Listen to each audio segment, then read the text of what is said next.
Bonjour.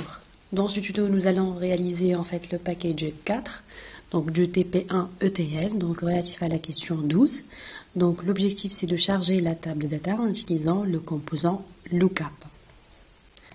Donc la première étape c'est de créer déjà le flux de données. Donc c'est un flux de données qui est vide. Donc les composants, on va les copier à partir du package 2, donc ils sont déjà configurés, à savoir donc la source, les deux composants de transformation, la destination, l'OLEDB destination, donc déjà pour le chargement, l'insertion des lignes, et l'OLEDB commande pour la mise à jour des enregistrements.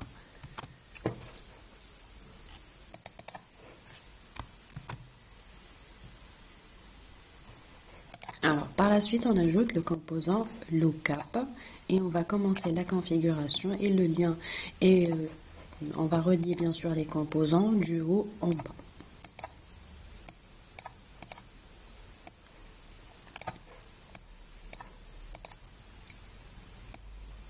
Alors, maintenant, on va configurer le composant lookup. Donc, on garde la valeur du cache par défaut, la connexion aussi par défaut. Ce qu'il faut ici modifier, c'est la redirection en fait des enregistrements en cas de no matching.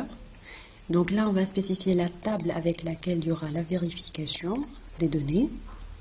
Et par la suite également, on va sélectionner bien sûr les enregistrements à partir donc, de la table. Et la vérification, elle va se faire selon quelle colonne. Bien sûr, dans notre cas, c'est selon la colonne numéro.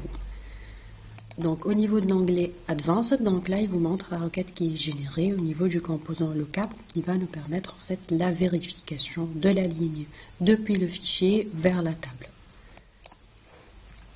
Donc le composant lookup il a deux outputs. Donc un premier output no match, donc lorsqu'il ne trouve pas en fait de correspondance de ligne entre le fichier et la table. Donc dans ce cas bien sûr il faut insérer cette ligne en utilisant le composant OLEDB destination. Sinon dans l'autre cas il faut faire la mise à jour via le composant OLEDB commande. Donc là on va revérifier la configuration des composants destination et plus précisément le mapping.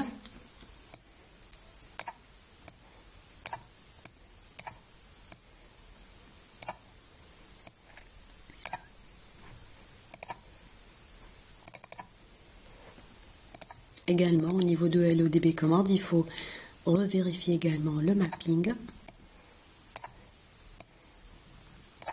Donc ça, c'est un peu l'inconvénient de faire un copier-coller d'un package à un autre.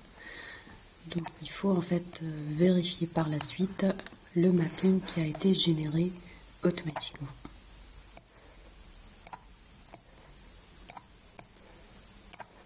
Et le param 9, bien sûr, c'est la colonne numéro.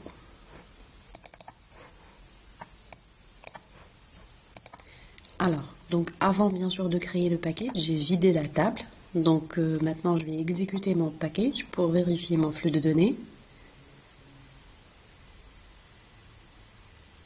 Donc là, si vous remarquez, pour une première exécution, toutes les lignes ont été chargées donc via le composant OLEDB destination.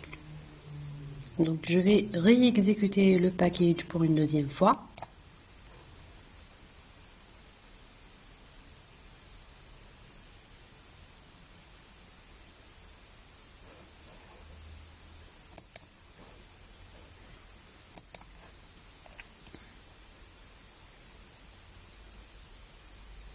Alors là, si vous remarquez, il a mis à jour toutes les lignes.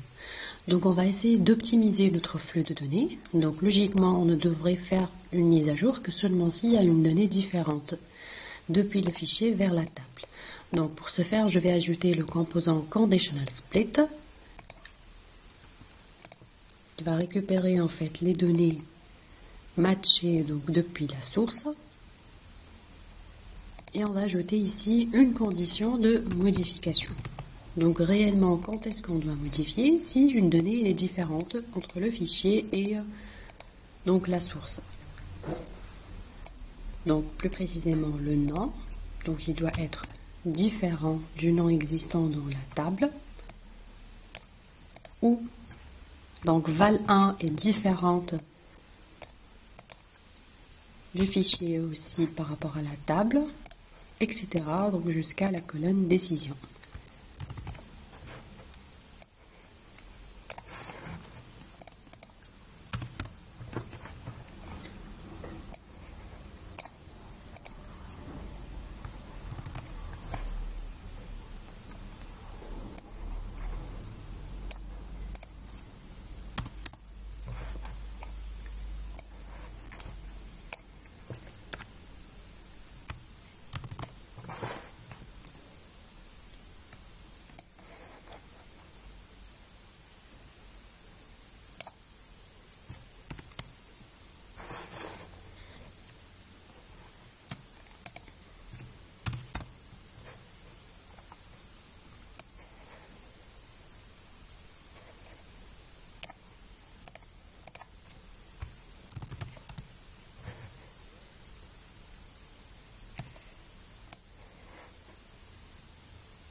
Donc il faut faire pareil pour toutes les colonnes, hein. Donc c'est un peu difficile d'écrire lorsqu'il s'agit de plusieurs conditions. Donc concaténer.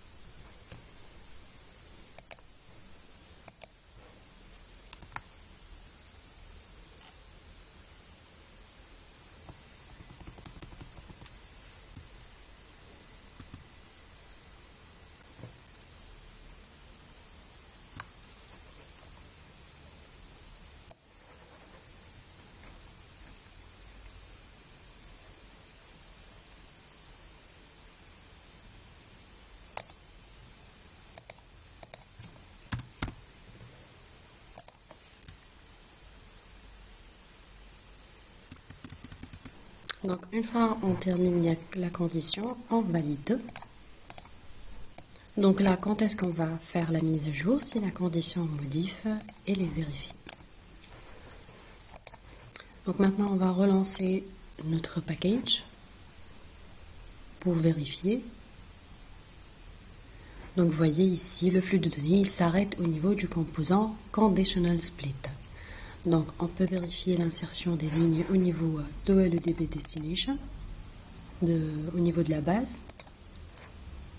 Donc là vous voyez, on a toutes les données qui sont insérées et on peut vérifier le nombre d'enregistrements également.